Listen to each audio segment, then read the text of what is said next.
All right. So a couple of disclaimers before I get started.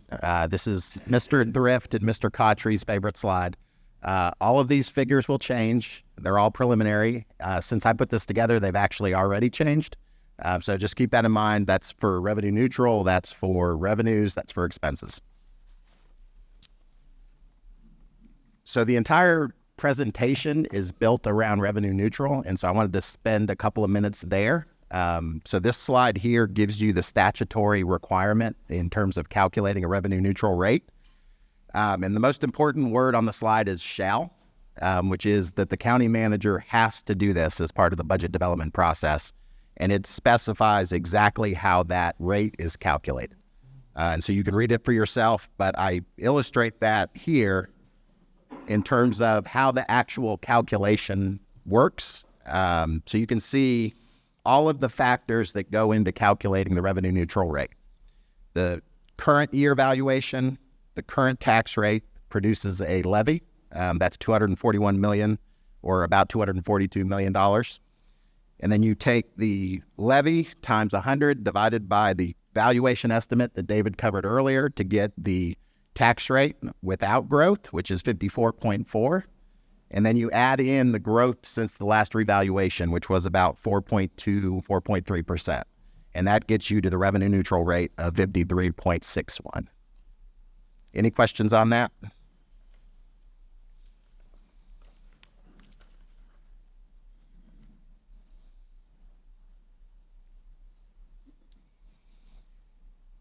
Hearing none, this next couple slides just cover what David covered on Monday, which is the revenue neutral rate means that it's producing roughly the equivalent revenue with growth. It does not mean that individual taxpayer bills will not go up. That depends on their individual situation. And then David provided this graphic as well on Monday to show you how that would work in theory with using the median value over the last 4 years. And so you see, even at that revenue neutral rate, you still have a $400 or a $360 increase in the tax bill for this particular property owner. So with that, this is our initial revenue projection based on the figures that we have provided. I will tell you that the sales tax figure here is probably too high based on the current trajectory of sales tax. And so we would anticipate losing some revenue on that side as we finalize a budget. But you can see overall about a $22 million increase in the revenue year over year. Any questions on the revenue side?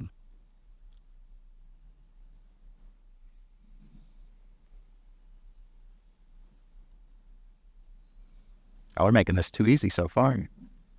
So on the expense side, we have what we call the continuation budget. So this is what it would take to keep doing what we're doing today. And this accounts for inflation, both on the wage and benefit side, also operational side. So I'm going to walk through some of the major adjustments that are reflected in the expense side, and that includes the salary and benefit adjustments that you all have seen and approved over the past year in terms of social services, general government, the previous EMS study. All of those are factored in and continue to escalate. We also have built into the budget the cost of living adjustment, which about 4 years ago was capped at 1%, and then also the merit pay, which is a 0 to 4% depending on performance. Overall, that's about a $10.4 million increase from the current year budget to the FY25 initial budget. We talked about healthcare. That's another expense that even at the status quo is going up. And so right now we've built in the status quo, assuming nothing changes. And that is about a $713,000 increase on the expense side. Retirement rates. These are established by the state and required employer contributions, and they have continued to rise over the past few years. And once again, they are going up 0.5% for regular employees and about 1% for public safety employees. So that increase to our budget is about $2 million. And we expect this to continue to rise in the years ahead to keep up with the retirement system. So Rodney, what I mean, these are things that are imposed upon us by the state that we do not have any discretion on. Is that correct? That is true for the retirement contribution, yes. Right. And so what criteria do they use to determine those rate increases, or do we even know? I'm not smart enough to tell you what they use to calculate it. They have actuaries that actually go through based on expected death and how long people will work, when they will retire, and they calculate the solvency of the retirement system. And then based on that, they determine what the employer contribution is that is needed to sustain it over the long term. We have one of the best retirement systems in the country in North Carolina, and it's because of this system that continually looks at it and adjusts contributions to make sure we're keeping up. And so we don't, as a county, have any flexibility to say we disagree or we choose not to fund at that level. It's a requirement. Yeah. And is it a requirement for every county government to extend that benefit to their employees? All county and municipal governments in the state are required by law, yes, to provide that benefit and to pay whatever they say we need to pay. Okay. And I will tell you, since you're on the subject, that what concerns me is if you look at this rate for the teachers' retirement system that the state also maintains, I believe the contribution that Cabarrus County Schools pays for their employees is about 25%. And that comes from our funds as well. Some of it does, yeah. But so the worry here is that this is going to continue on this path. It's been on this path, I think, at least for the last decade, and it's probably going to continue to increase over the next few years. So, and what I hear from folks all the time is, why aren't you cutting taxes? And so the only way that we could do that, particularly with these matters, is to eliminate employees, right? That would be accurate, yes. Yeah, okay.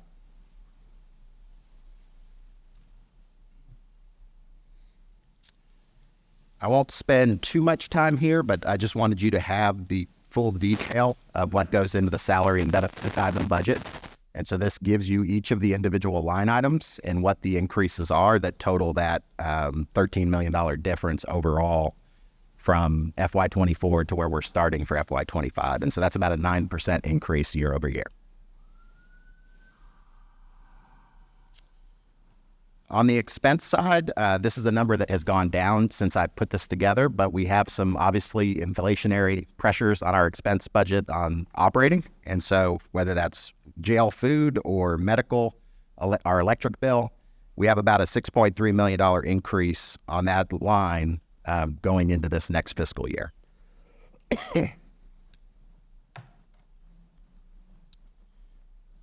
We have a number of outside agencies, and those are reflected here. The biggest change is for the Health Alliance. That's about a $766,000 increase. That is for the mandated services that they provide and the compensation, benefits, and inflation that they're experiencing to provide those services. And then I won't focus too much on the other ones, but overall, it's about a $1.4 million increase from an outside agency perspective, and the bulk of that is the Health Alliance. What is the city of Kannapolis? So the city of Kannapolis is two separate items. One I can speak to, the other that I would have to defer to Mike on. So the fixed amount, and that's what expires in, I think, 3 years, is related to the Health Alliance building. And we are paying them about $1.3 million for the debt service on that building, and that will go away. The second part that is ongoing until 2038 is a municipal service district that they have. And that is the net proceeds being returned to them from the development in that area. And I think Mike or Kelly or somebody that's been there when that was developed might be able to speak better to that. I remember that specifically, but why is it going up 635,000. What is? So the value of in the district, the valuation is going up. So last year, I believe it was under 100,000, and this year it's going to be over 700,000 because they continue to develop that area. Okay. If I remember correctly, the arrangement that we had with them was that we agreed to, and I think, I mean, I'm not sure the term was used, but that we would rebate back to them based on the increased value. Yeah. So the higher that amount is, the more positive it is for us, because that means, I mean, that's just like the economic incentive grants. You know, the way that it's on this sheet, it makes it appear that we're spending $200,000. But what in essence we're doing, and I think the same thing applies to the city of Kannapolis one, is they are increasing what they pay to us, therefore the portion that we give back to them increases. Am I interpreting that correctly? Yeah. Well, the average person that read that on this page would not interpret it that way at all. I think we need to describe or define it a little bit. Yeah, I think we need to figure out a better way to write that, because if somebody just looked at that piece of paper without hearing any discussion at all, that they would walk away saying, oh, they're paying them that amount of money. It doesn't indicate that that's actually their money that we're rebating back to them. And we're keeping a portion of it. Which are the portion that we're keeping. Right. Well, the city of Kannapolis, that's not their money that we're rebating. That district was created, and the county decided to forfeit their portions of the property taxes in that district to give to the city of Kannapolis. I would disagree with that description. I think that we entered into an agreement with the city of Kannapolis to make investments that would produce this return. Well, that's just a different way of saying it, but the county is forfeiting the property tax owed to them and giving it to the city of Kannapolis. Yeah, and I think that is an inaccurate statement. If we had not taken the steps that we had, there would be no property taxes there. Well, so we're not forfeiting anything. Well, that's your opinion, but you know, I mean, it is what it is. You can disagree with my statement, but and I absolutely do.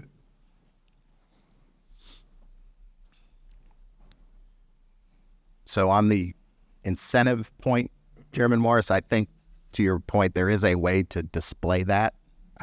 So the way it shows up in some budget books is you've got the revenue and the expense, and they're tied together, and then you have a net. You could easily do that with this from a calculation perspective. This is just how it's reflected on our expense budget. So to your point, this reflects for the active grants, the 85% being returned, that is also showing up on the revenue side, but not the additional 15% that we're benefiting from, I guess. So just a point that we do not have our school system request to date. And so this just reminds you that we always get a request from them that has continuation funding as well. And those have ranged from $4 to $7 million, depending on the year. And those are for retirement costs, healthcare costs, teacher supplement, inflation, all of those things. So we do expect those requests in April, and you will hear from them in April with their budget request. Rodney, I wanted to say something real quickly before we move on about the previous slide with the investment grant, where we were talking about economic grants there. When we've partnered with Kannapolis, I mean, you have to be blind to not see what has happened in Kannapolis ever since we partnered up with them to help them do all of that development. And anybody been to Kannapolis, you could see what's going on. And, you know, I've heard it say, well, we couldn't have done this if you guys hadn't helped us. And it's the same thing with, you know, with some of the industry that we incentivize. You they wouldn't be here if we didn't help them. And what you see in Kannapolis probably wouldn't be what it is had we not helped them do that. Would you not agree with Chairman Moore? Absolutely, I agree. That's what helped them to do the things they done, the ballpark, and the research campus. Of course, Mr. Murdoch did a lot of that. And, of course, Rowan Community College, they did a lot up there, too. But the downtown area of Kannapolis, had we not worked with them, it wouldn't be like it is. And it's one of the fastest growing, thriving communities we have in the state. And it's because we partnered with them. Just like a lot of things, we try to collaborate with the municipalities. We did the same thing with Park and Deck. And, we're doing the same thing with where we're combining active living centers with senior centers and parks. We work these things together to work in a way to save the taxpayers some money and put things together and make it better. And when that period of time expires, I think for the Kannapolis, I think you mentioned 2038. Well, I won't have to worry about what happens after that time. But in the meantime, though, it's flourishing, and it's doing exactly what we wanted it to do, and it's because we helped them do it.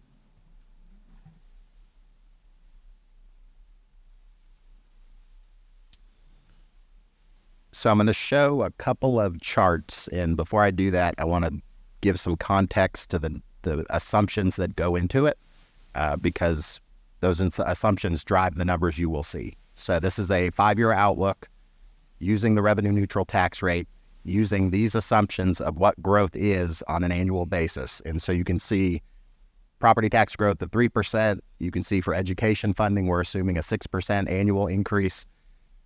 And just keep in mind that if we change those assumptions, then you get a different result. And so it's important to know that going in, because this is a set of assumptions. You could change these. You could slow growth. You could increase revenue projections to get a different result. But this is based on the trend, what we have seen in our budget. So the first chart shows you the 5-year outlook at a revenue neutral rate based on all of the expenses that we've covered so far. This is just the baseline continuation budget. And we would have a deficit of $3.5 million in FY25, and that deficit would grow to $35 million in FY28 based on that set of assumptions. And so the next exercise was just for the continuation budget, what additional revenue from a property tax perspective would be needed to balance that budget. And so the next chart shows you at a tax rate of 57.5, just to do the continuation budget, you could balance over the next 4 years. Now, it's important to keep in mind, it's not best budgeting practice because in year 1 and 2, you have a surplus, but in year 3 and 4, you have a deficit potentially. The year 1 and 2 surplus is paying for year 3 and 4 to have a deficit, is basically how it would work. You'd have to reserve that money, set it aside, and appropriate it from fund balance to cover the deficit in those budget years. So that, again, is what we currently have from a revenue neutral standpoint in the continuation budgets that were submitted by the departments in this room based on the needs that they have. Any questions on those?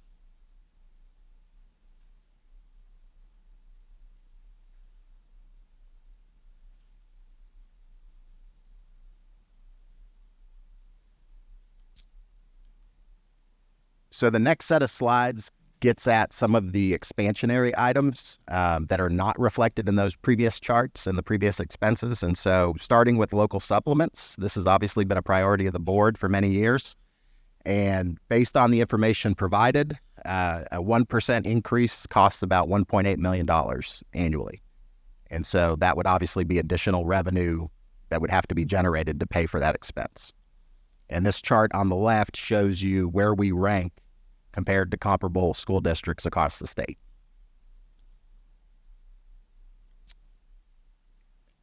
Or not that sort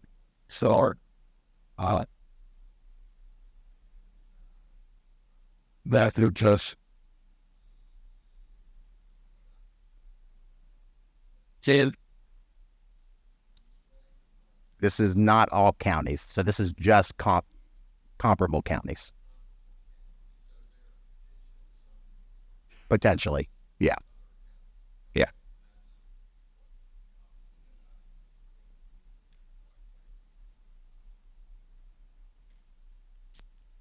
But that is a substantial improvement.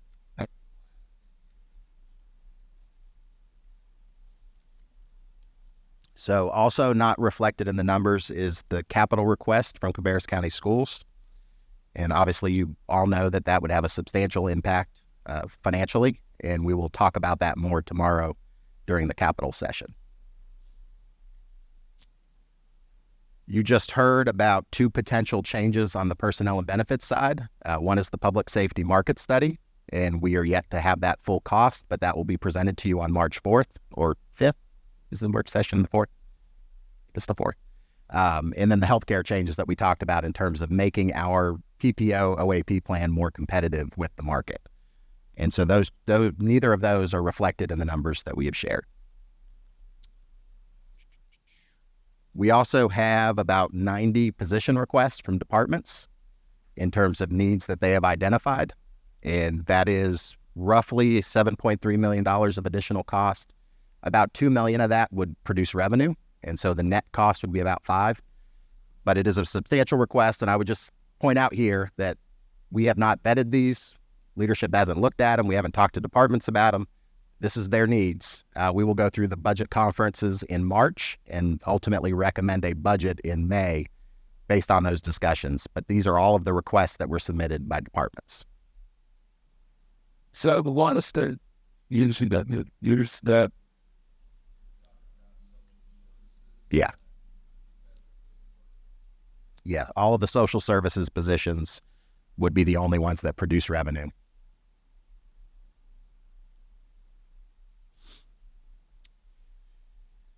And then we obviously have some non-personnel requests. This shows you some one-time funding requests that we received, about $1.6 million. Same caveat, these have not been vetted. Ongoing funding requests totaling about $3 million. Same caveat, not vetted. And then the Health Alliance submitted some requests for some additional positions to maintain and keep up with demand. And that was about $550,000 if we were to fund those positions. And same caveat that I provided earlier, the requests have not been received from the school system. So their continuation budget request, nor their expansion budget request. We will get those in April. And I went through that quick because I know everybody has had a long night. And we're going to go back to this tomorrow morning, I believe, at 10:15, once you've had more time to digest, but I can certainly take any questions. This just gives you the remaining calendar from a budget perspective and the key dates that are coming up. So I'm happy to take any questions, and we've got Rosh, Yesenia, Sophia up in the front row, and they can provide any details you might need. Some of these positions that have been requested, are these positions that have been asked for years that have not been funded, or are these all new positions? I would say it's probably a combination.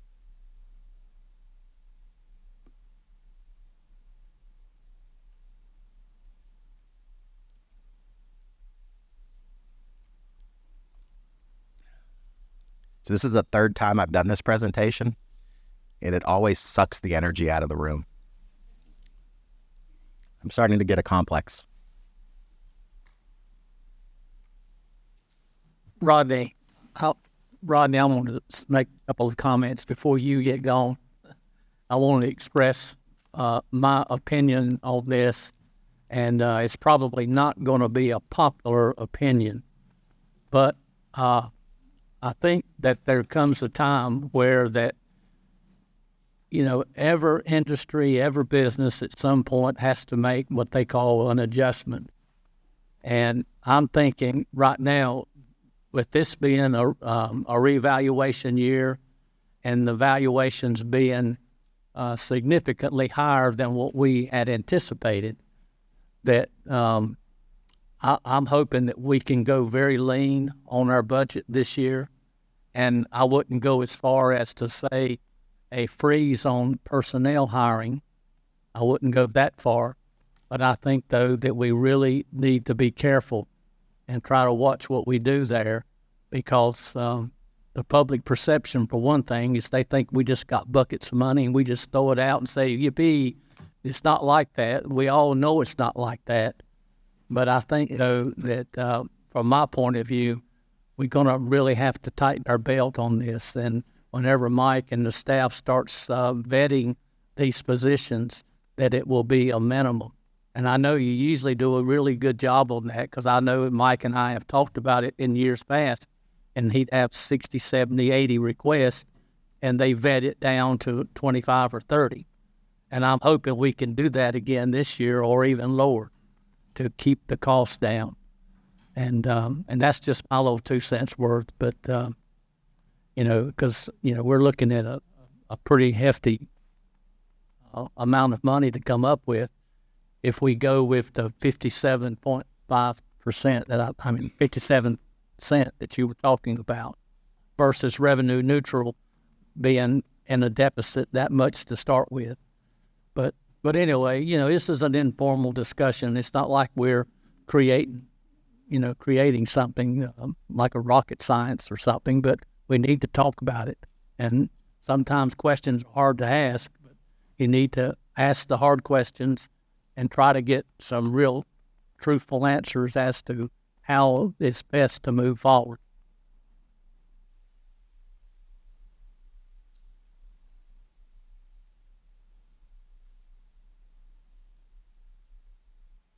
I mean, but concerns. Until we hear what the school system's requests are, I feel like a lot of the information that we've had this evening, or I'll say the lack thereof information, just because it's not all come in yet, it's hard to commit to something one way or the other. So until I hear all the information, see all the numbers, and it's hard for me to give a definitive opinion or thought. Is it very limited? But it, and Ron said, runs the scenarios just based on what we know or request or. Now, you say civil law guidance.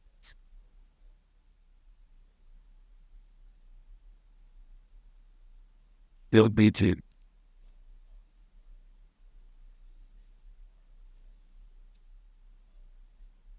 you ask questions to me.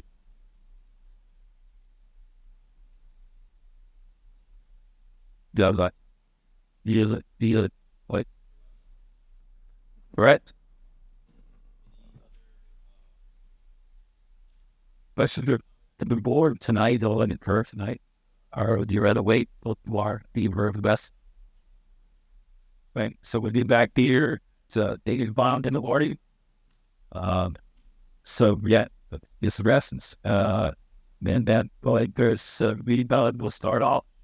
Okay.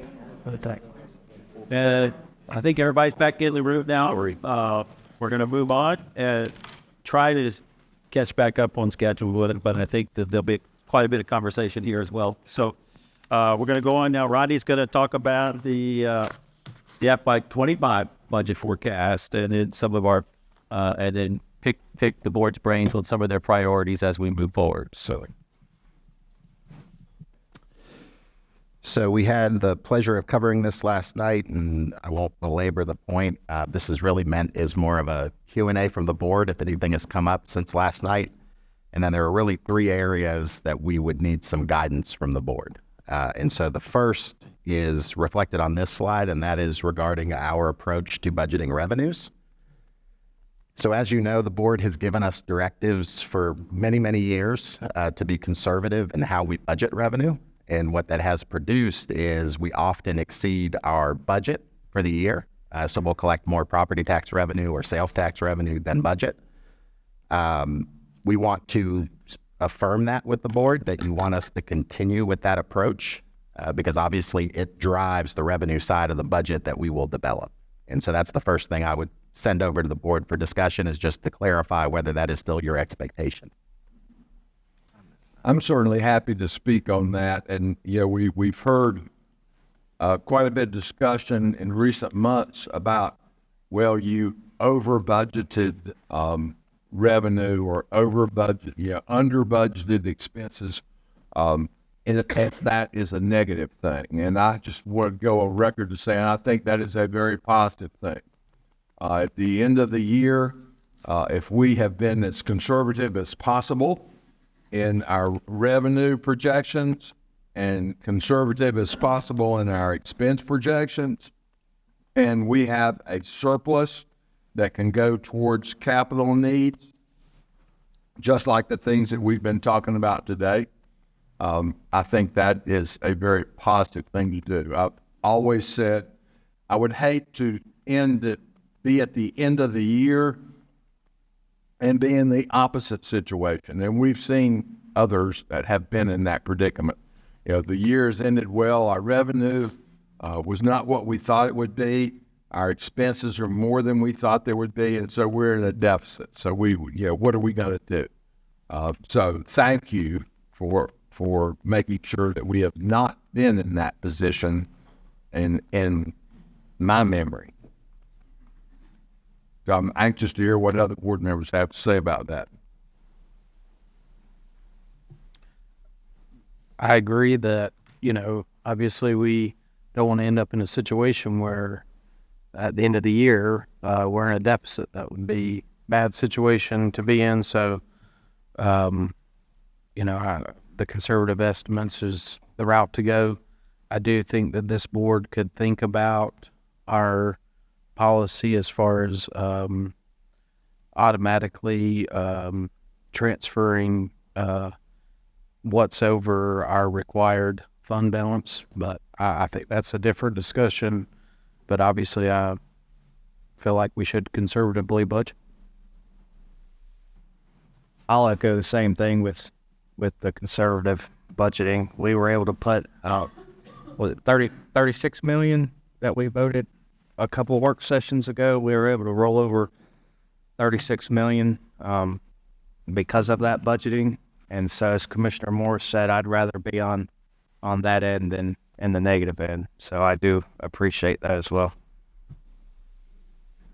Yeah, I agree as well, and I appreciate you guys doing this. I know this is my first budget retreat, so I appreciate all the information, and like everyone else, I've been asked a million questions over the last couple of weeks, and I just told them, just let me go to the retreat first, and maybe I can answer some questions. So this has really been a valuable exercise for me, and I appreciate it. I wanted to add to that on the our policy for what we do with that budget surplus. I've had the opportunity to experience that both ways before we instituted that policy and after. I think it's working very well. I always felt very uncomfortable in previous years before that policy was in place when the board sat around a table like this and had discussions like, well, my pet project is going to be a new tennis court at, let's just make up Walmart High School. And my pet project is, and that's the way it used to go. And it was, I hesitate to, I certainly don't want to insult any of our state legislators, because we've been talking all weekend about how they pretty much decide everything we can and cannot do, but that's the way they do it in Raleigh. Well, I'm going to get this for my neighborhood, my county, and this for my county. And so we're not in that situation because of that policy, and I think that's a positive thing.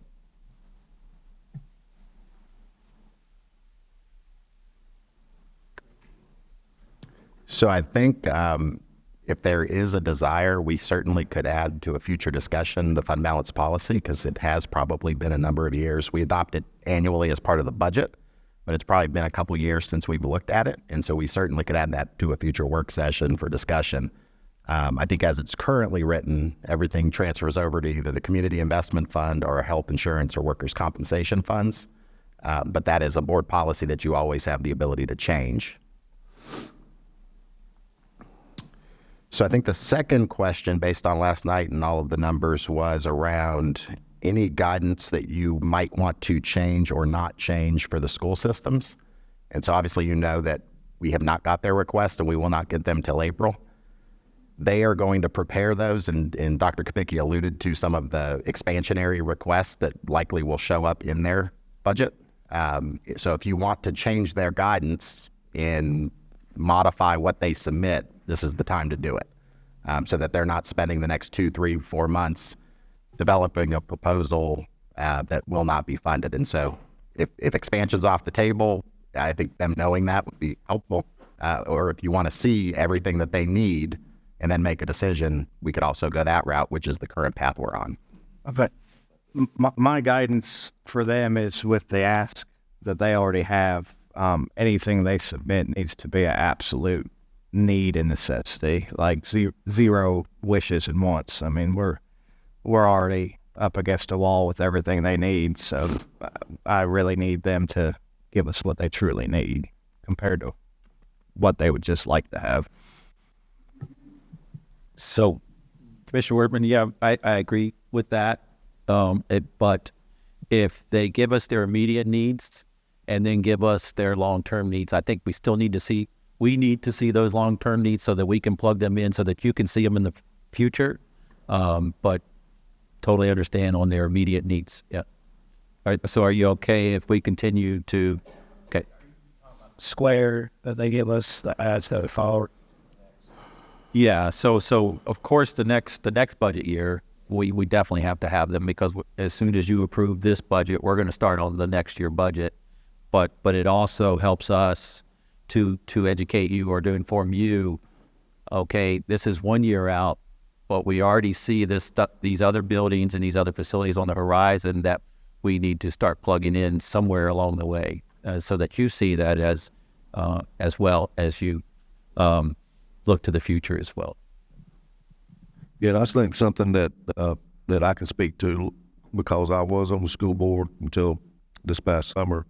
I think what they're asking for, I think it's real, and I don't think it's a wish list. I think it's just it's necessity. So any information, especially going forward, that they can give us is going to be helpful for not only this year, but next year.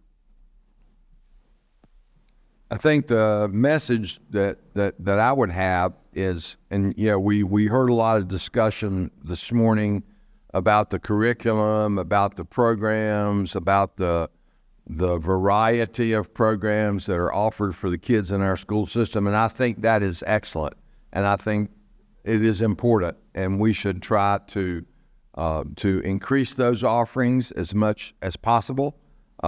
I think particularly the programs that equip our children for jobs when they leave high school, if they don't choose to go on to additional education, is important.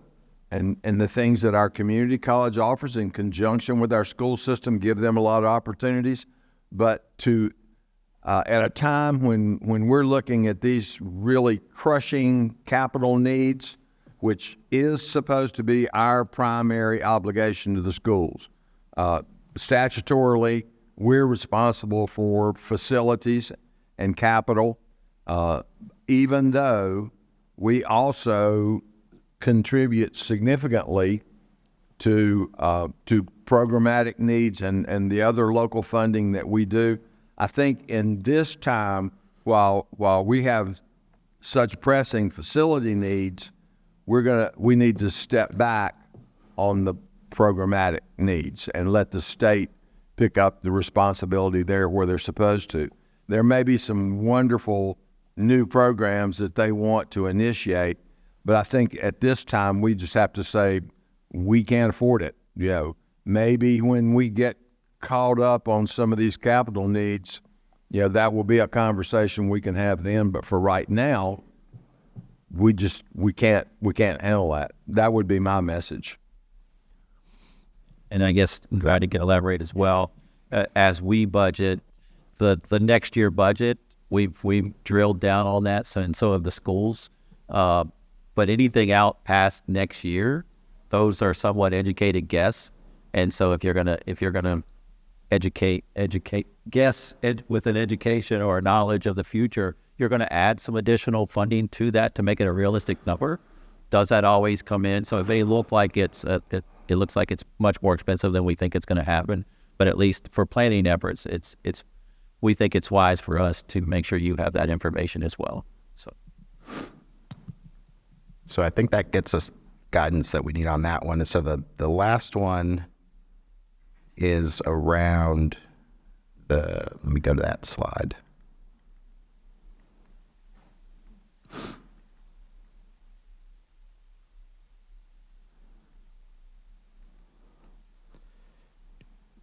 So we talked about this last night in terms of sort of the continuation budget, what we're seeing from an expense side. You've given us guidance on the revenue side. So on the expense side, there are obviously choices that could be made there, and any guidance that you want to provide, there are a range of options from minimally impactful to severe impact in terms of what you would do to reduce expenses. And so any guidance you want to provide as we go into this budget development process would be helpful to us in terms of how we put that recommendation together and how we look at the current budget as it stands.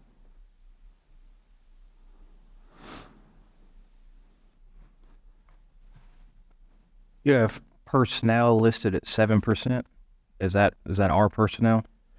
I'm not in favor of cutting any of our personnel, and I'll state that publicly. I know the sheriff's office has a massive ask coming up. EMS, I think, has some personnel that were listed on there, and I will not cut a single position from sheriff's office or EMS. And I'm not in favor of cutting any other departments. I understand there's a difference between adding new personnel and cutting them, but I'm not in favor of cutting anybody's job. So that's not an avenue I would like to go down.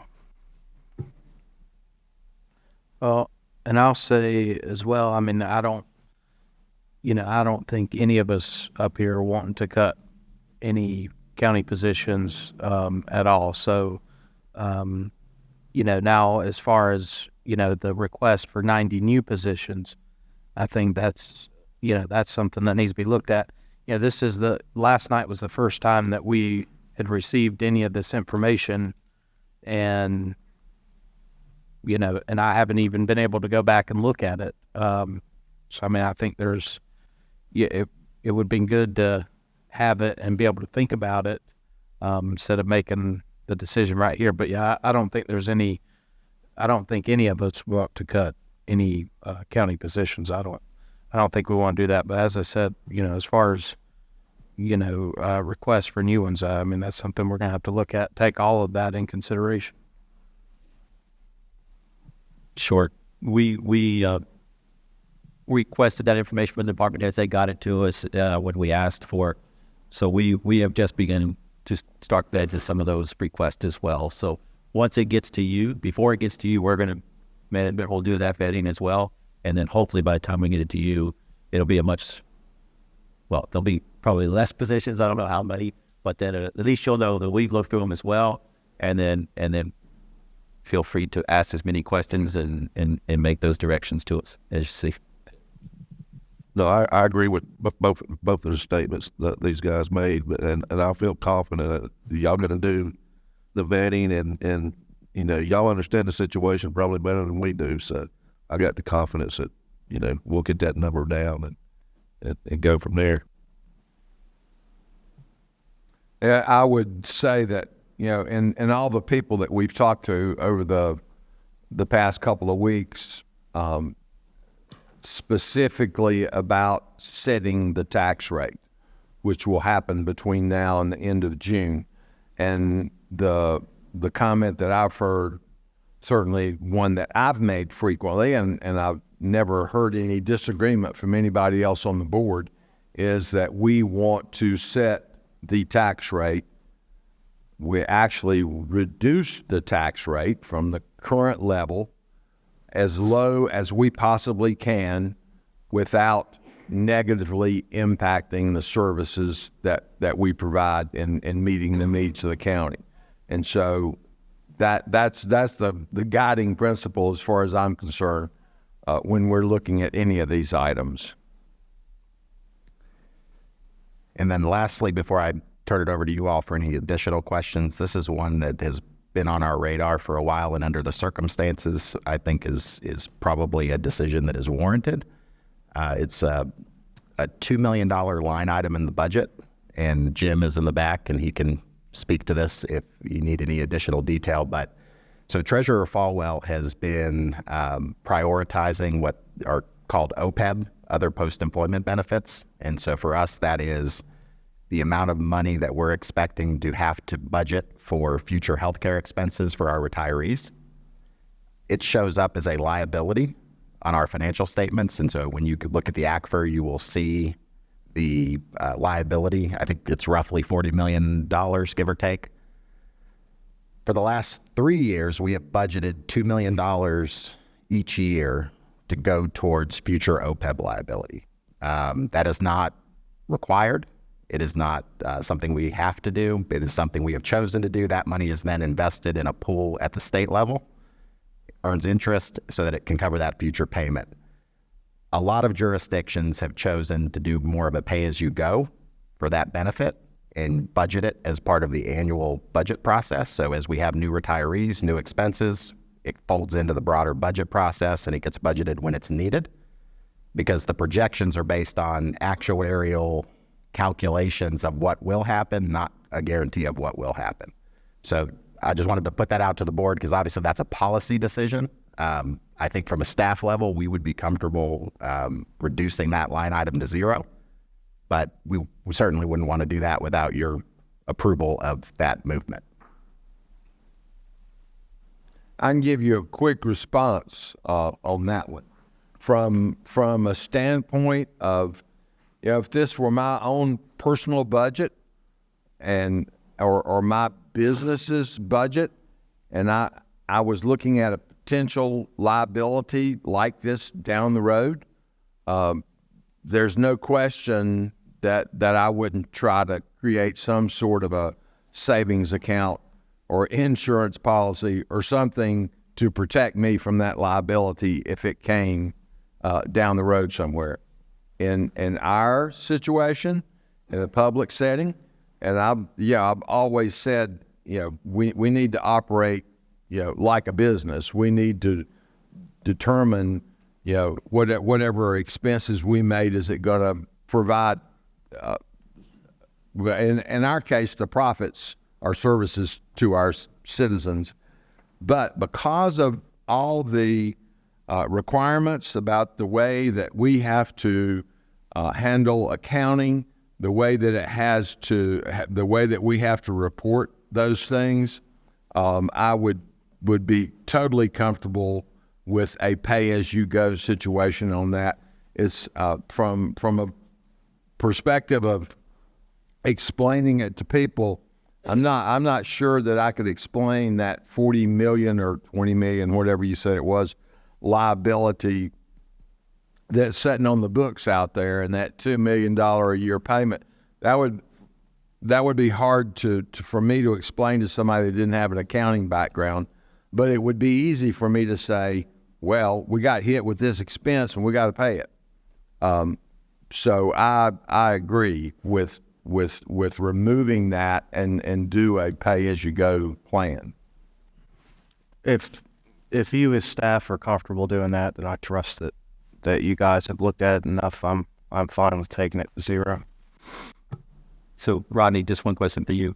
And I think we've had this conversation. So if we go back to HO and we go out to our moderating vacancies, are they looking at that as a positive or a negative? It's not as much of a priority for them.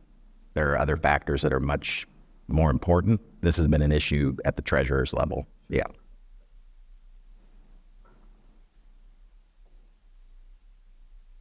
What about the money that we have paid into this? It will remain there and earn interest, and we can access it, correct? Yep. So that's, I think, $6 million. I believe we put $6 million in to date, so that will grow, obviously, over time. So I'm hearing it's okay. All right. Any other questions on this one? And before we shift gears to capital? I get the other question I would have. You mentioned that comes from the treasurer's office, and there are a number of other issues with the state treasurer's office that impact what we do, and maybe you've got that in another part of the presentation. If so, just tell me. But we've been unsuccessful in working with the North Carolina treasurer's office, particularly on our debt issuance. Any projects that we build here in the county, a lot of we've talked about what we're going to have to spend on schools. We've talked about local option, quarter-cent local option sales tax that we have been unsuccessful in getting the General Assembly to agree with us to be able to use that for capital for schools rather than for transportation projects. But that would bring us an additional $12 million a year in revenue. We've also talked about the debt issuance. The state treasurer's office limits us to, I think, 20 years. We've asked them for permission to finance these projects for 30 years because we do not build anything ever that we think will only last 20 years. I mean, most of the schools we build, the courthouse that we built, this building, we try to build those buildings to last 50, 60, 70 years. And so they would not been willing to agree to that. So just on a couple of projects that we've done in recent years, to be able to extend that financing to 30 years, which is the same as most people would do on their home nowadays, that would be another $12 million in additional revenue to the county. So now we're up to $24 million in additional revenue per year, which would we could pay cash for half an elementary school just on those two items. So I say that just to get that out on the floor for discussion. There are tools that we pursue, and we haven't been successful, but that doesn't mean we're going to stop trying. And that leads me to another question that I should have asked the first thing when we opened yesterday. I see this camera up here, and I've had some people ask me if this is being live streamed, and I said I don't think it is, but it's being recorded and probably will be available on our YouTube channel later on. Is that correct, Jonathan? How? Okay, great. Yeah, I was hoping I'd answered that correctly.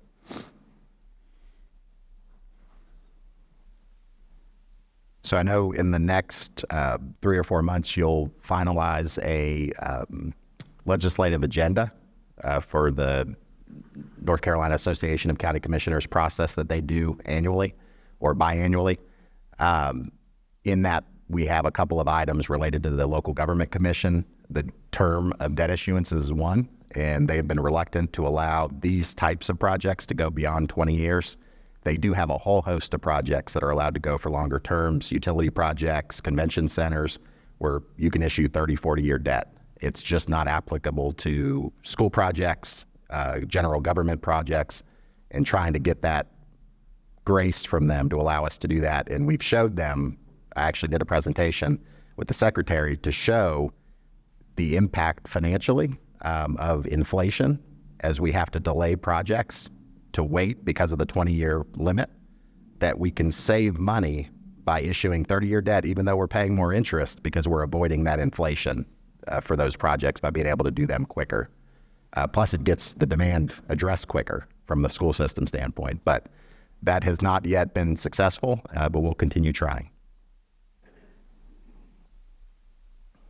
Any other non-capital questions? If not, Lauren will queue up the capital deck. And I will warn you in advance, it's a lot of information. It's a lot of different scenarios. We do not have a recommendation, so this is just giving you options.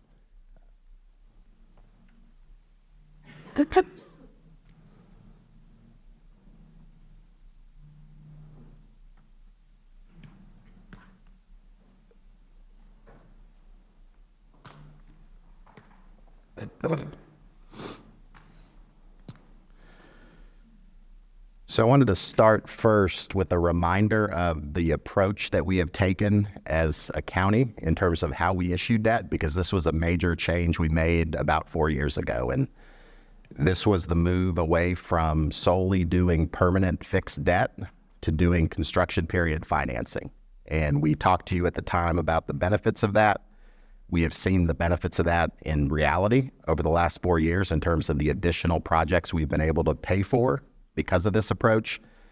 During the term of that issuance, it's usually about 2 to 3 years. We pay interest only, and then we convert that to fixed debt at the end of that term based on the interest rates at the time. And so the downside risk to the county is always interest rates. If we lock in a rate today, we obviously pay what today's rate is. If it goes up in 2 years while we have this construction period financing agreement, we could pay more in interest in 2 years. But the opposite is also true. If interest rates go down, we would have fixed debt in at a higher rate than we could have got 2 years from now. We still think the benefits outweigh those downside risks, and we continue to monitor this and evaluate this with our financial advisors to make sure this is the best approach for the taxpayers, and it is our current estimation that it is the best approach for us to continue down this path.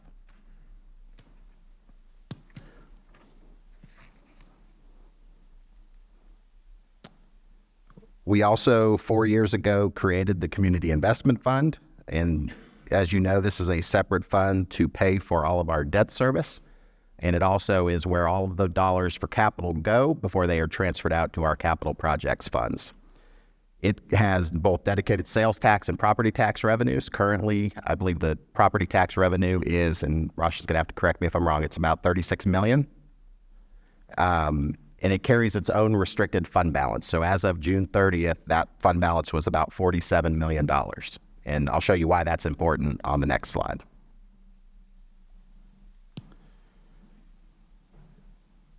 So part of that is when you ask us to run scenarios on different options, we have a debt affordability model that we run all of those through. And so this spreadsheet is literally the model. It's a complicated spreadsheet with countless tabs, but the important part is if you'll notice to the far right, there's a column that shows in red. And that's where the fund balance comes in. And so in those years where you see a number reflected in that column, that means there is more expense that particular year than we have revenues going into the fund. And that is the whole purpose of building up a fund balance, is to allow us to pay for those obligations in those years when we don't quite have enough revenue to pay for them. And so it balances itself out. We have a minimum fund balance policy there as well. So our goal is to maintain a 25 to 35% fund balance availability. And we are doing well in our current configuration.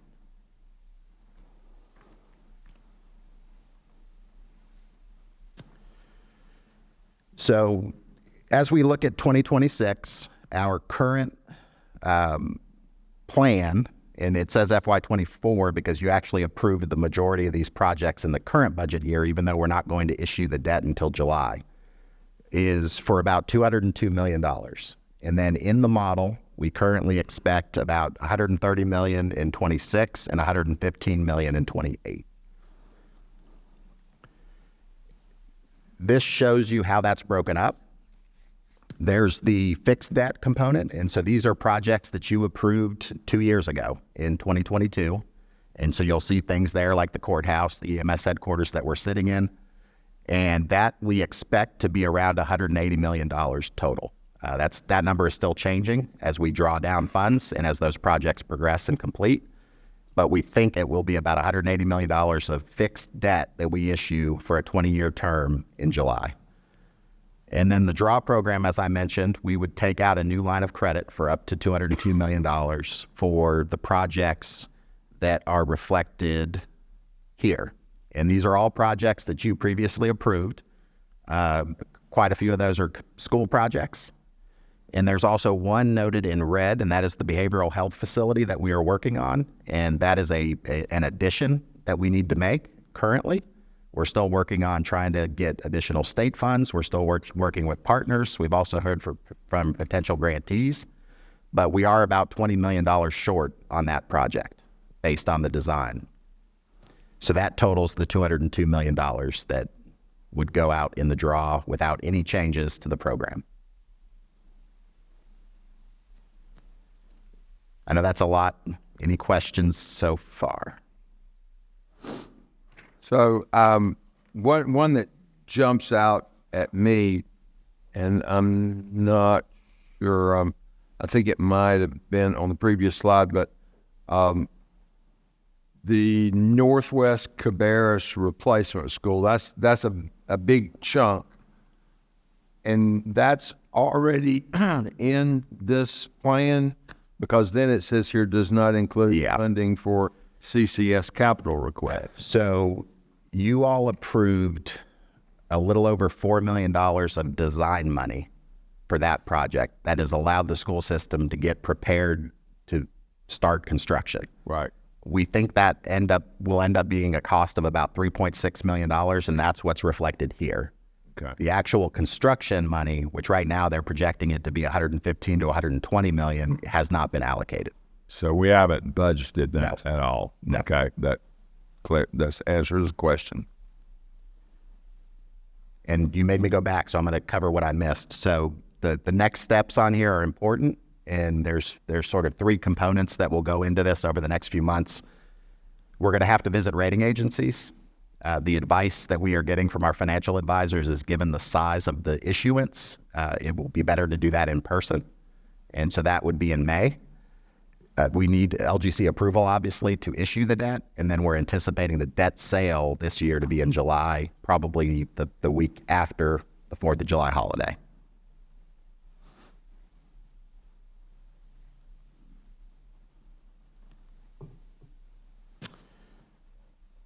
So what I have covered to this point is the status quo, what you have already approved, with one exception, which is the behavioral health project.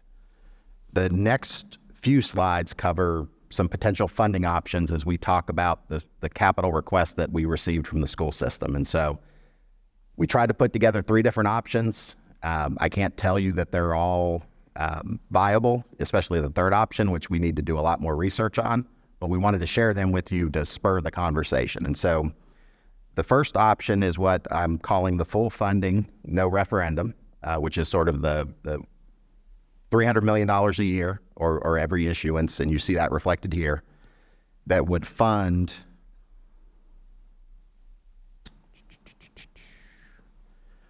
basically all of their requests. And so this shows you what those projects would be. So in 2024, we would add to the plan that you had previously approved the new elementary school in the Harrisburg area. That is land that we have under contract, and the due diligence period will end in April. A new elementary school replacement at Coltrane in Beverly Hills on the site of the existing Coltrane web. And then in 2026, you'd have the Northwest High School replacement, another new elementary school. That's land that we do not have. 2028 would be the Central Cabarrus replacement and another new elementary school, again with land we do not have. And then lastly, in 2030, you'd have the new high school in the Southeast Midland area, and we own that land. And then throughout each of those issuance cycles, we would have deferred maintenance money that would be invested in the school system. And this is the scenario that we have talked about previously. If you chose to go this route, would cost roughly $30 million a year to fully fund this from a debt model perspective.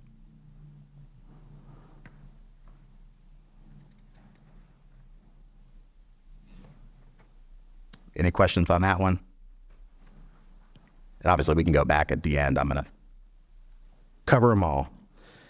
So option B, or alternative B, would be sort of a partial funding and a referendum. And so you'll see here, $302 million, which is the same as alternative A in 2024, and that is to pay for the two elementary schools we talked about, the Coltrane Webb Beverly Hills replacement and the Harrisburg area replacement. But then the amounts in 26 and 28 dropped down to $60 million, and that is because that $60 million would be set aside and reserved for county projects, county parks, county libraries, county active living centers, and the voters would decide whether the additional projects the school system need would proceed. And obviously, if the voters chose to approve that, that would require a tax increase at that time, and we would expect that to kick in probably 2028 at the earliest, depending on how construction progresses.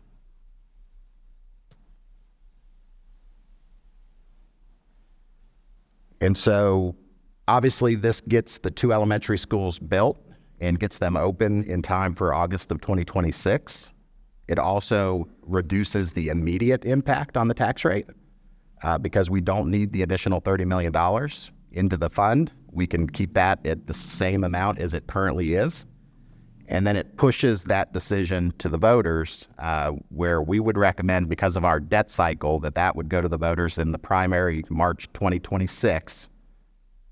And if they voted to approve it, it would roll into the issuance we would make in July of that year.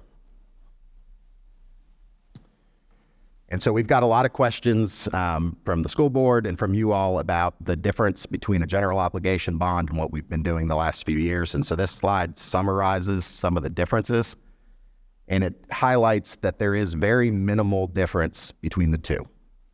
So it is not a significant amount of cost savings to go a GO bond route.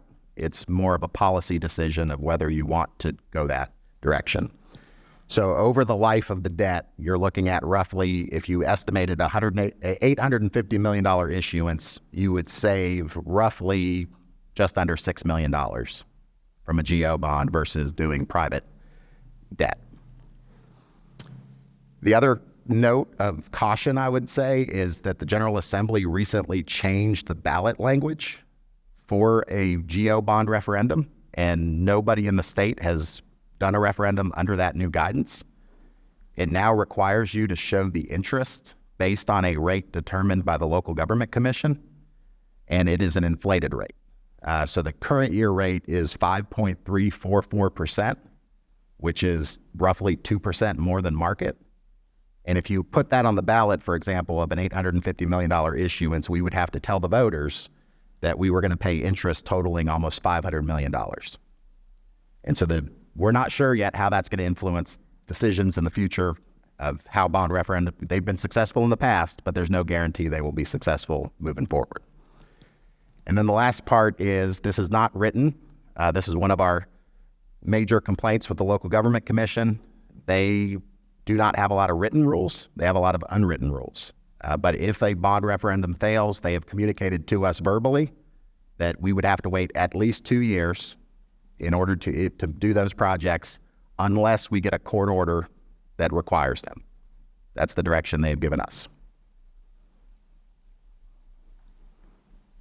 Any questions on that one? So, based off of our conversation earlier with Dr. Kapicki and the previous history of being sued by the school system, if we put this on a bond referendum and it fails and we can't touch it, but the school needs it, can they turn around and still sue us even though the voters turned it down? So I've got a slide that covers their options in that scenario. The short answer is yes, they could sue. And if there was a court order that demanded we build the school, we would have to go back to the local government commission and they would grant us the ability to do it. But only in the case we get a court order.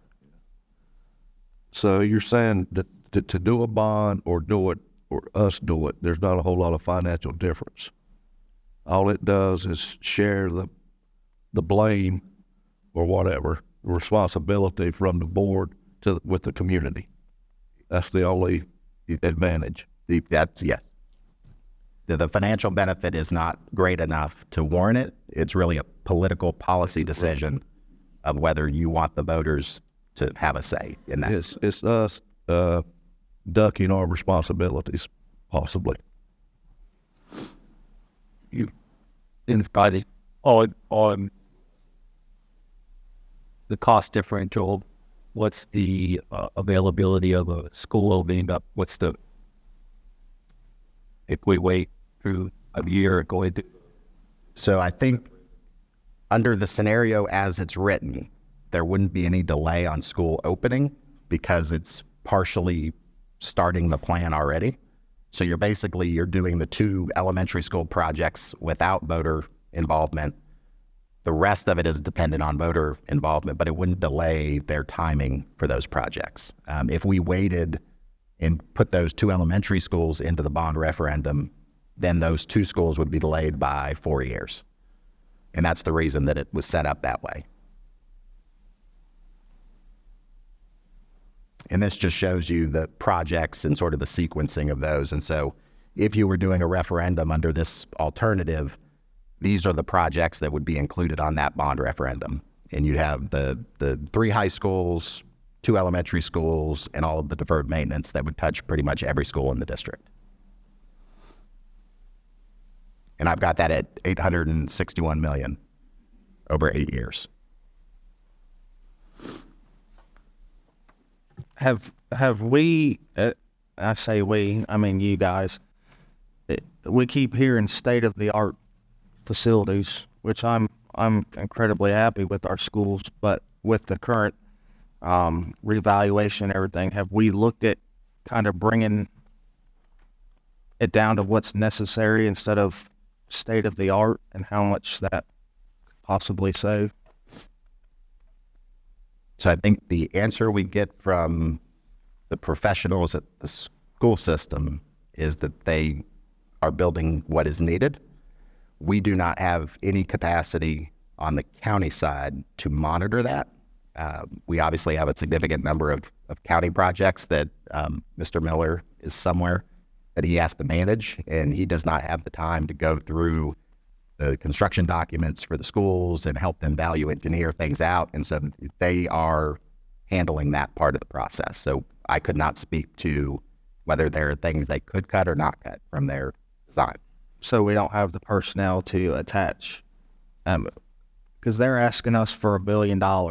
And I know in previous conversations, there's some things in schools that before that we probably wouldn't have approved. So we don't have the personnel to be able to stick on these projects, a representative of the county to oversee to make sure that every dollar is being spent wisely.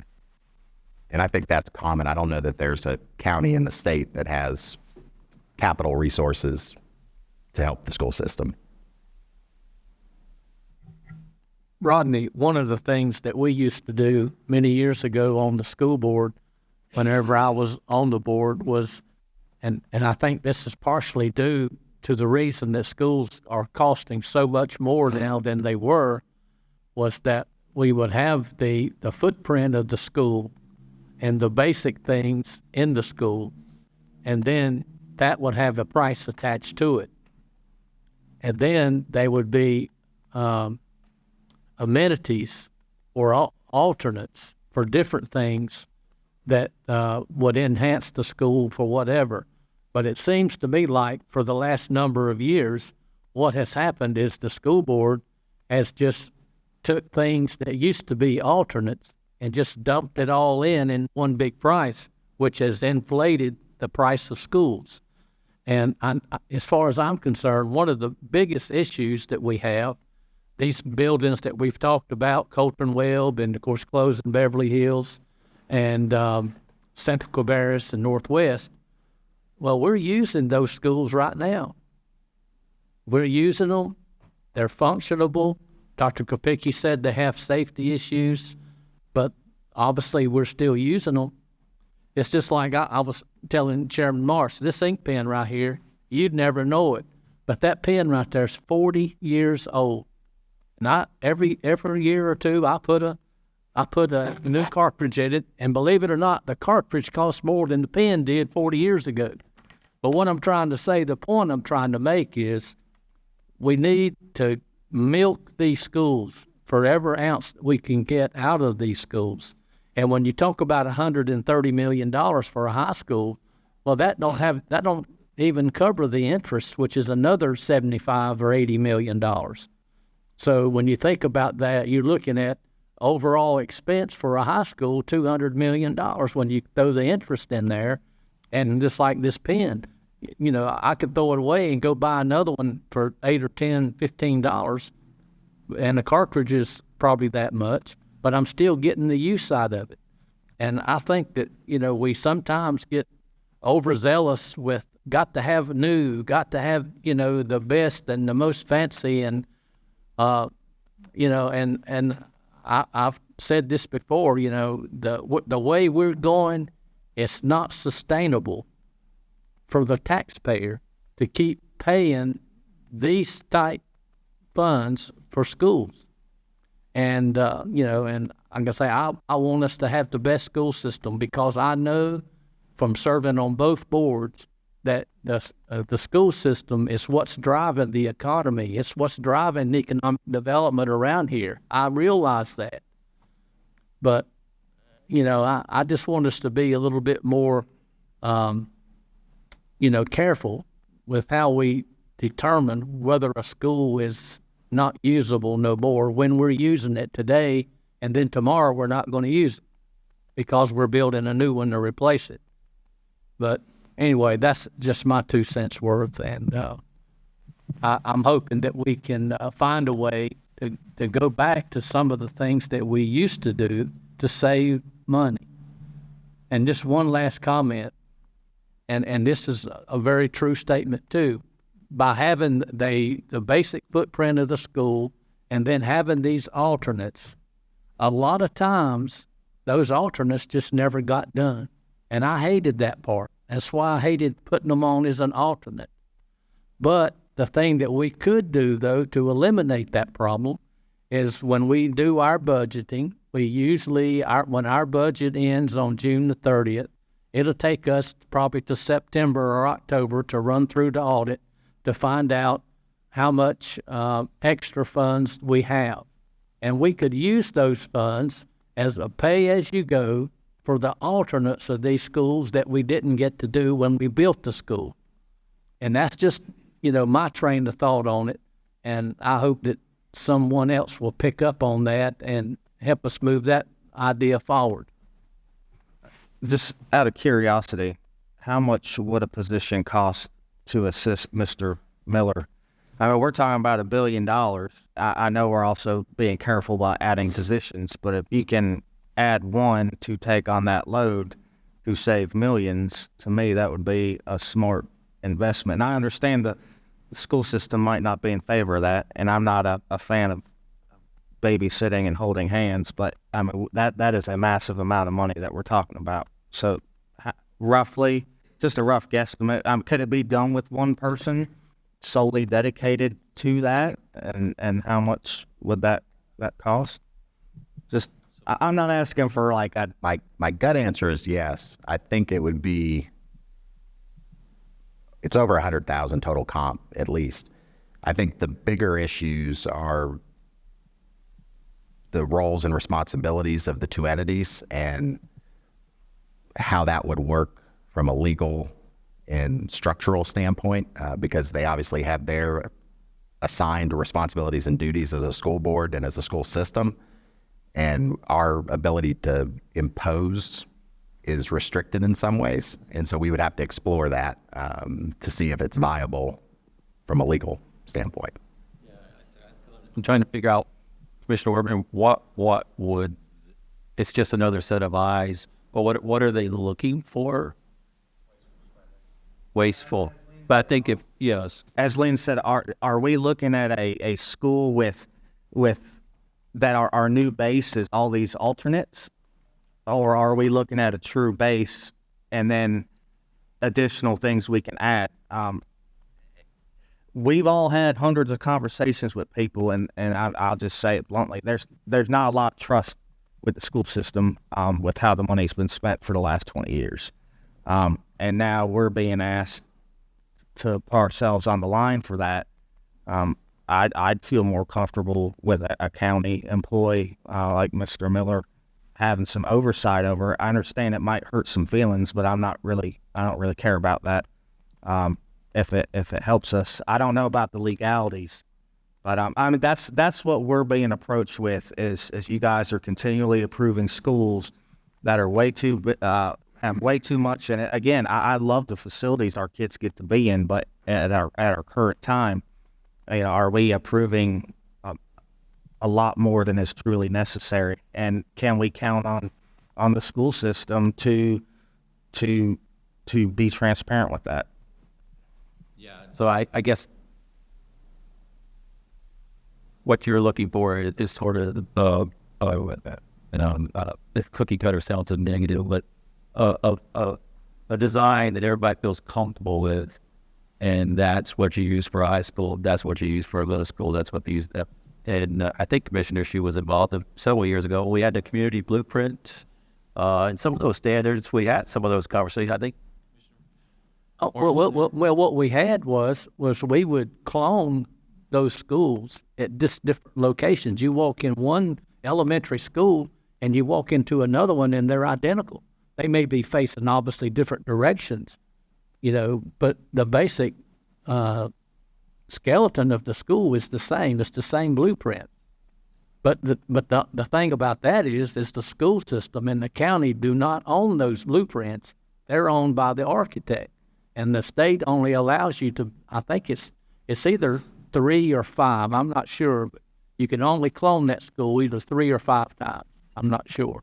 And then you got to do a whole new design. So this, actually, real quick, this reminds me of, so we have a request from the school system and we were holding it because we wanted to check with you all, and this is the perfect time. They would like to update that document, working with the third party to set design standards. And the reason I held it is because I wanted to make sure you were comfortable with them doing that versus us doing that.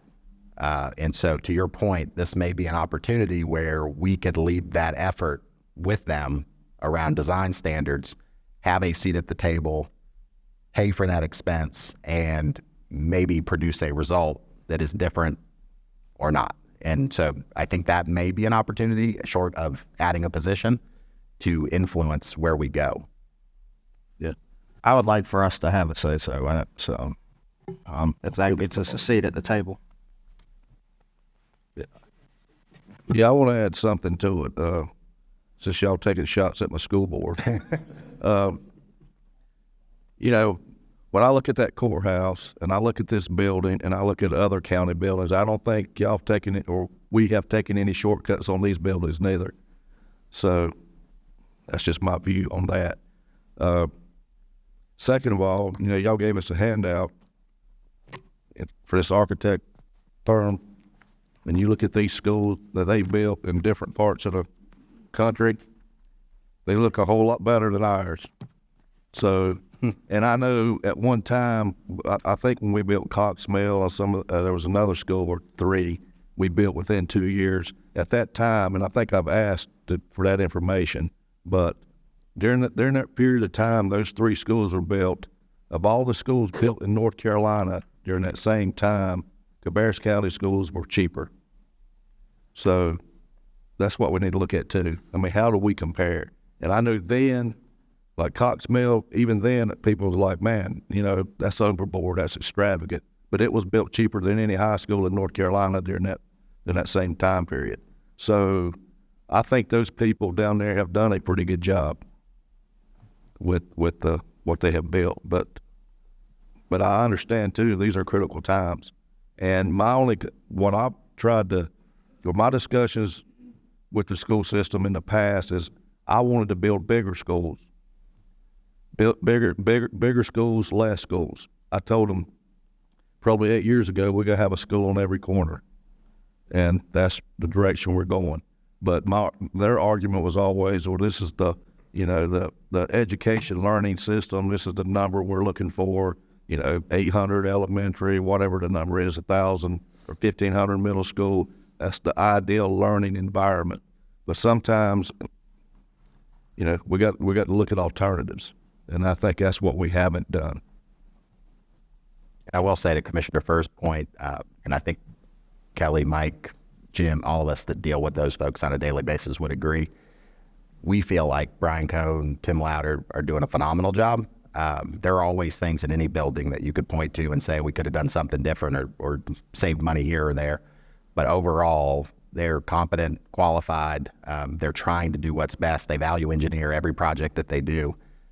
Can we do things differently? I think we always need to look at that. And that's where I think looking at design standards makes sense. And they, I know, are willing to and wanting to do it. But I think us having a role in that would be helpful just to make sure we're all on the same page. And I agree with that also. But one of the things, Tim, you were talking about how great these schools look. They do look good, but when you look at some areas, they may not build but one school in 10 or 12 or 15 years. And we're sometimes opening as many as 2 schools a year. And so when you look at it like that, if they just build in one school every 10 or 12 years, well, maybe they can afford to put every little bell and whistle and all of the thrills and frills in the school because that's the only one they built in 10 or 12 years. But with us building the schools and with 3 high schools on the table and 4 elementary schools on the table, the ticket that we're looking at is a lot bigger. And so when it comes to all of those, things that a county that don't have to build so many schools, there's a big difference there. And so anyway. So if we move in that direction, how would you suggest that our staff, their staff get together, go through the process, and then come to you and make suggestions on how that process could work, and then you could, or do you want to do it as elected officials first? I think it would probably be more beneficial if we do it at the staff level, especially what they have the professionals over there. We have the professionals. We can monitor the cost and that kind of stuff, but and then bring something to you, to our board, and to their board to look at. But that makes sense. I think that would be the best option.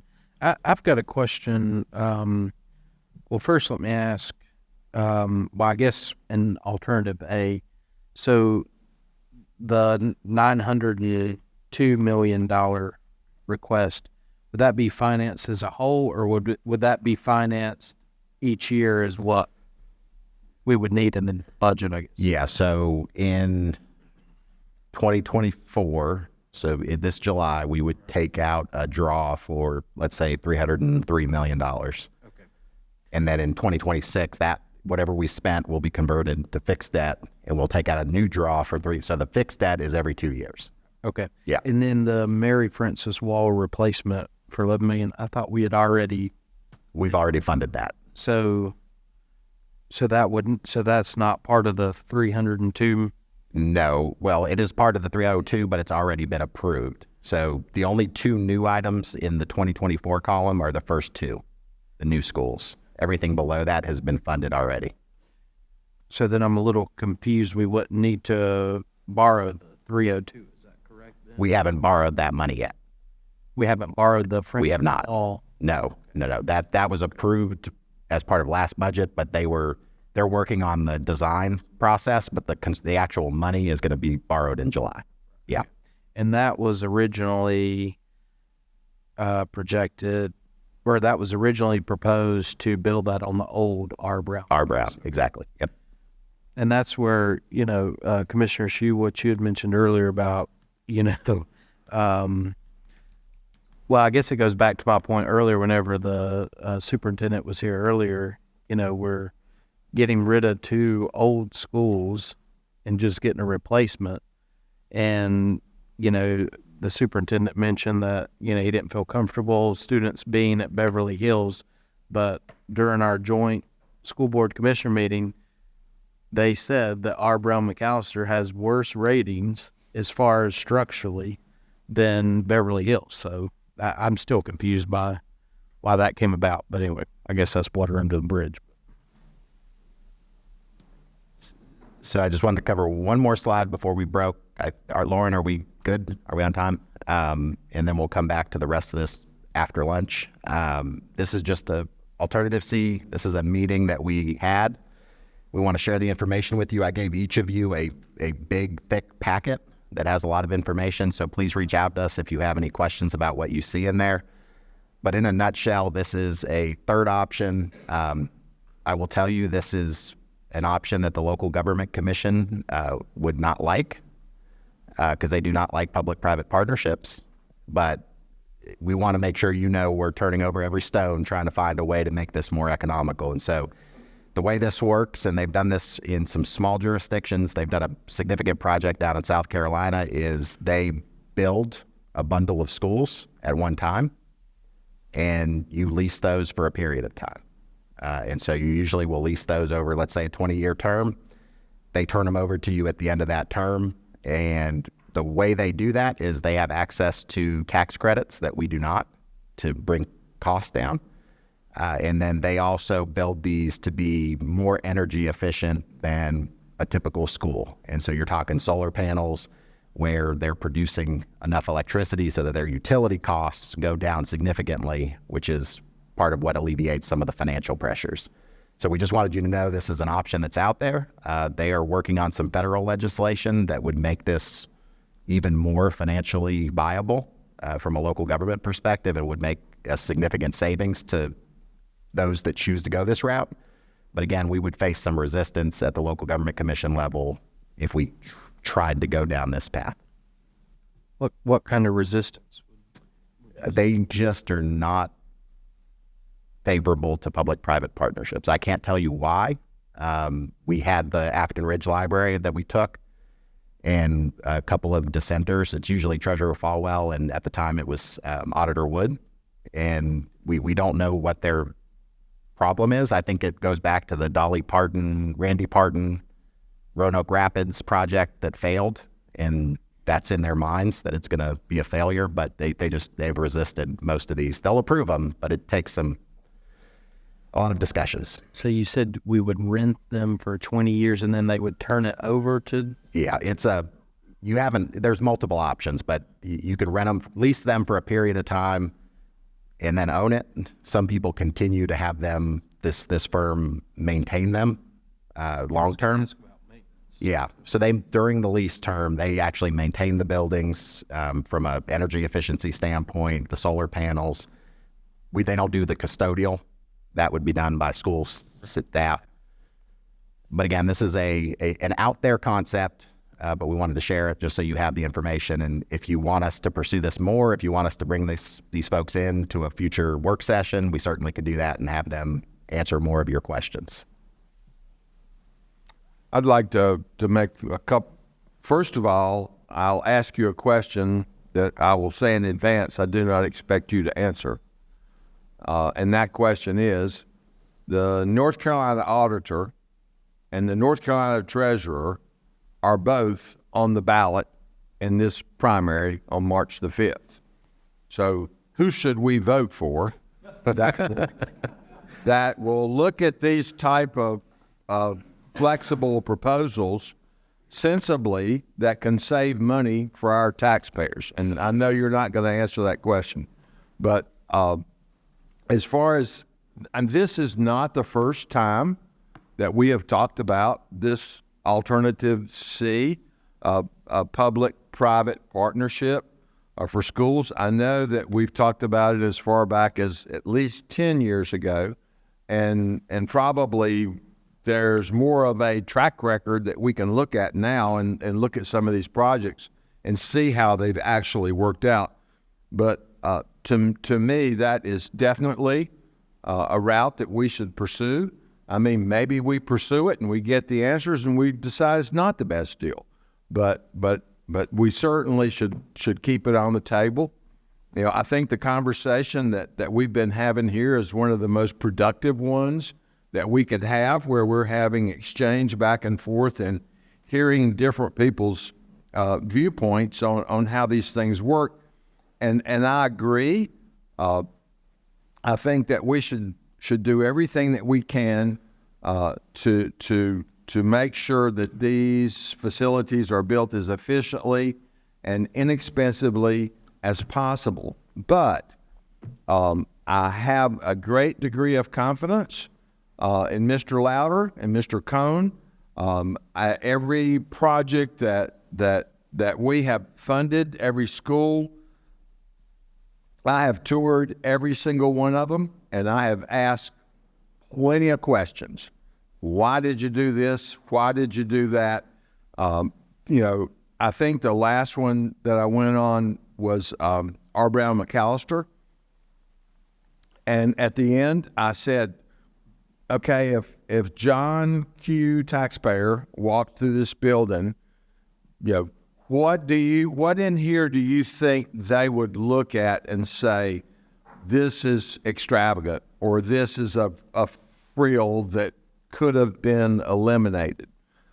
In that particular situation, the answer that they gave me back was the height of the ceiling in the cafeteria. And then they went on to explain why that was and where the air handlers were and how the ductwork ran. I mean, there was a logical explanation as to why it was built the way it was built. And so, yeah, I think they're looking at those things. But the other thing that stands out to me, and this is a simple example that probably the average person wouldn't pay any attention to, but if we go to them and say, we want you to build this school absolutely as inexpensively as possible. Yeah, we want it to be as cheap as we can make it. And I think this was prior to Roberta Road Middle School, but one of the facilities we went in, they pointed out to us in the restrooms, down the center of the restroom, they had put a door and had a hallway so that when the plumbing had a problem with any of these urinals or commodes, they could open the door, go in there, fix the plumbing, and it was a simple matter. In the old, now that cost extra money to do that. In the old buildings, if the plumbing behind one of those toilets sprung a leak in the wall, they had to tear out the whole wall in order to access it. So that cost more money up front to put that tool in there. But in the 50 or 75 year life of that building, we're going to save a whole lot more money than what it costs to put that in. So we don't want to disincentivize them. I mean, obviously it's easy. Every commissioner sitting up here at this table serves a 4-year term. And so we need to look beyond that, and look at the long term and look at the big picture about the people that come before us. So, I just think that's something we need to think about when we're talking. I mean, I'm 100% in favor of looking at all these alternatives, but we don't want to incentivize somebody to make it look good today for something we're going to have to pay for down the road. Yeah, we'll see if we can get them to come in maybe in April for the work session. I don't think we could do it in March. It's probably too quick a turnaround. The only other thing I would say is, I said earlier about the federal legislation they've been working on. My understanding is that I think Representative Hudson is who they're working through. And I know some or all of you probably have relationships with him, so you may be able to have that conversation about the likelihood of that particular bill moving. Because if that bill moves, like I said, it is substantial when you look at the modeling for what that cost savings would be for a county like ours or any jurisdiction that chooses to go down that path. And I would like to say my comments were not to disrespect Mr. Louder and Cone. They do an amazing job. Yeah. It's just with this amount of money, I want to make sure that we've explored all options. And I'll give another example like Chairman Morse did. When we went to tour the new R. Brown McAllister, they had moved all the HVAC units inside, which extends the life of those. To me, that was an incredibly smart decision to do. But like, I think that was part of that. Yeah. Explanation. But like Chairman Morris, I would like to further pursue this alternative C. At least have them come in and talk to us, because somebody's going to have to be the first one to do it. And as one of the 20 counties that's growing, if that's an alternative that saves us money, then I would like to see more information on that. What Greenville in North Carolina or South Carolina? South Carolina. I think it was Horry County. Yeah, Yeah. Socastee or whatever. There's a couple of small schools in North Carolina. Yeah, I want to add something too. I mean, I'm in favor of looking at these alternatives. We got to be creative. And anything to lower the tax rate or whatever we can do for our taxpayers, we got to do that. I mean, that's a no-brainer. But also going back to the schools, as far as I think Commissioner Morris talked about these new companies moving here, that's one of the first things they ask about, and that's why they say they move here. So if you take a big company that come in and look at our school system, now are you going to take them to Central Cabarrus or are you going to take them to West Cabarrus? Because if you take them to Central Cabarrus, which Mr. Shue said that, we're going to replace it, we're using it today, we're going to replace it tomorrow. If you take them on a rainy day, they're going to have to take an umbrella inside the school because they have to move classrooms now when it rains sometimes. And I don't think that's a selling point to people's wanting to move a company to Cabarrus County. So I just want to make sure that I just had to say it. Commissioner Furr, I'd like to add something to that. I mean, you're saying that in sort of a disparaging way about the quality of Central Cabarrus High School, but you also need to acknowledge that 3 of our 5 commissioners are graduates of Central Cabarrus, so it must be doing something right. I'm just kidding with you. And just one quick point, and then we'll break for lunch. On Central Cabarrus, you all, I think it was 2 years ago, appropriated money for the roof replacement. My understanding is that since that time, they've bid it out at least twice, and it's come in over budget, which is why it hasn't been done. So they're supposed to be bidding it out a third time in the coming weeks or months. My suggestion back was that usually in that situation, they would come to us with a request and allow you all to consider whether you want to amend that budget to accommodate the additional expense. Maybe they'll do that after this third round, but I just want you to know you all have tried to address the roof there. Yeah. It just hasn't been able to come in. No, and I get that too, and I've talked to the school system about that because by moving it out, did they think it was going to get cheaper? I mean, if you replaced it when you're supposed to replace it, then we wouldn't be having this conversation. Break for lunch. So we break for lunch, Martin, everything for it. So back up around 12:30. Yeah, and let's see. We should be able to get through the next part pretty quick. What time is it? Yep, 30 minutes good for lunch. All right, we'll reconvene back at 12:30. All right. So a couple more capital slides before we shift gears for the rest of the retreat. This one gets at a question from earlier around school funding, and we wanted to provide you the statutory references that apply. And so there's really 3 of them. The first is the facilities requirement. And so it is that counties will meet those needs. And again, in legal language, it's will, not may. The local current expense fund shall include appropriations sufficient for the current operating expense of the public school system. This one's a little more muddy. What is sufficient? But we do have some requirement to fund from an operating perspective. And then the last is what Chairman Morris was getting at earlier, which is the local education entities can initiate a dispute resolution process if they have a dispute about their operating dollars or their capital dollars. And I think Evan was going to talk briefly about that in terms of how that has worked across the state. Rulings tend to be in favor of the system, not the county. But I'll let Evan speak to that briefly. And then he had one other matter he wanted to go back to from a legal perspective.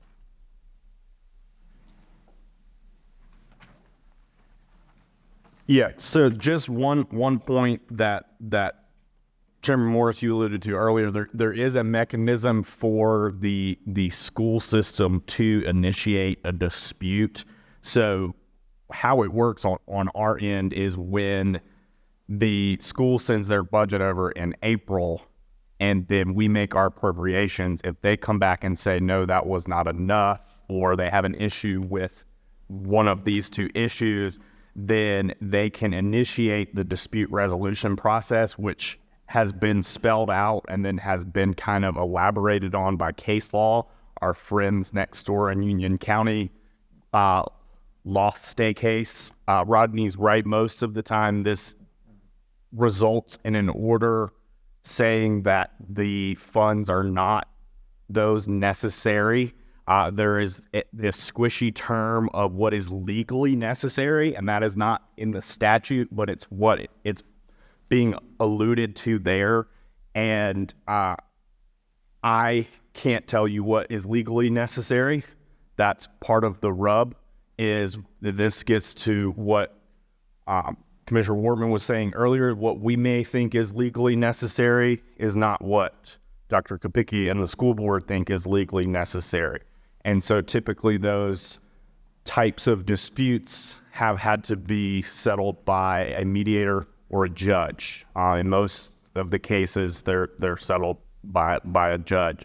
So backing up, if we get their list in April and then we set our budget in May or June, then they can call a joint meeting within 7 days of that appropriation. So within 7 days of our budget being adopted, they can call a joint school board, board of commissioners meeting to talk about the funding dispute.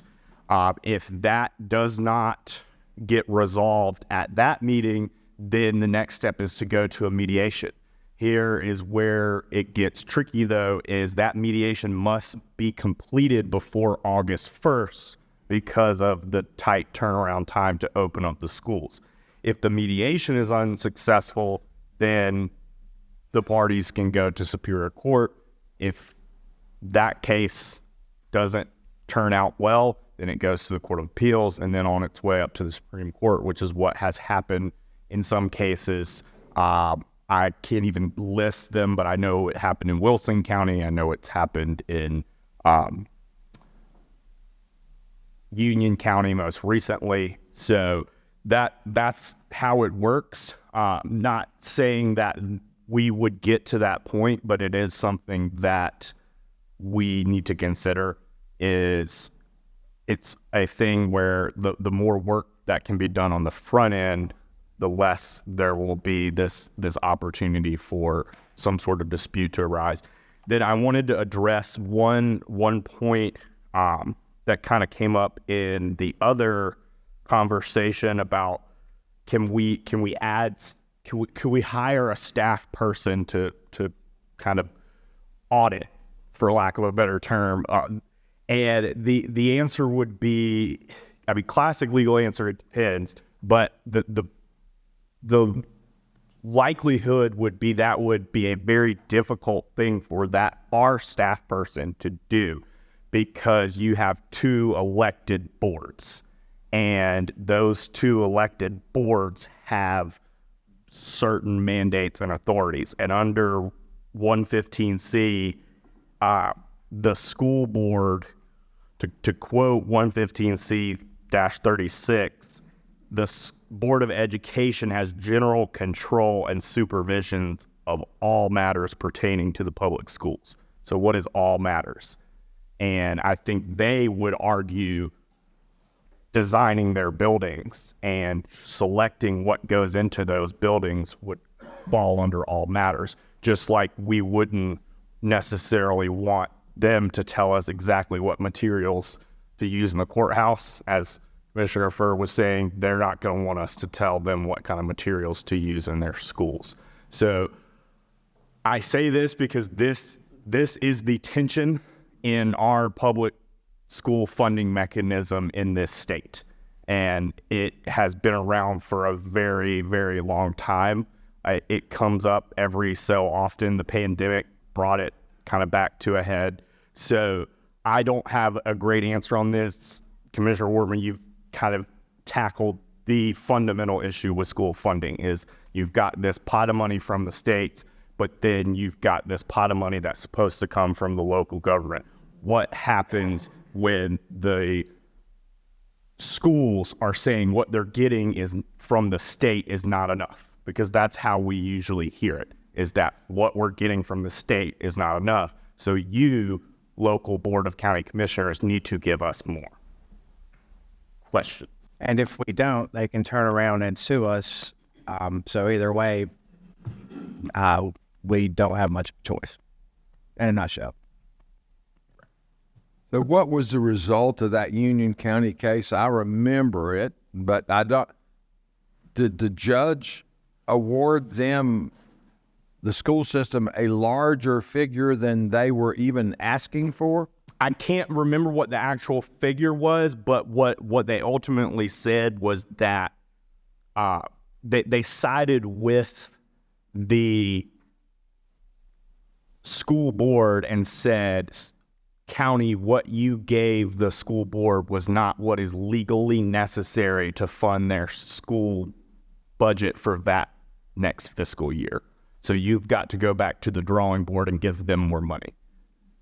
So county commissioners can stand up and look like big, tough guys, hold on and say, that's too much and we're not going to do it.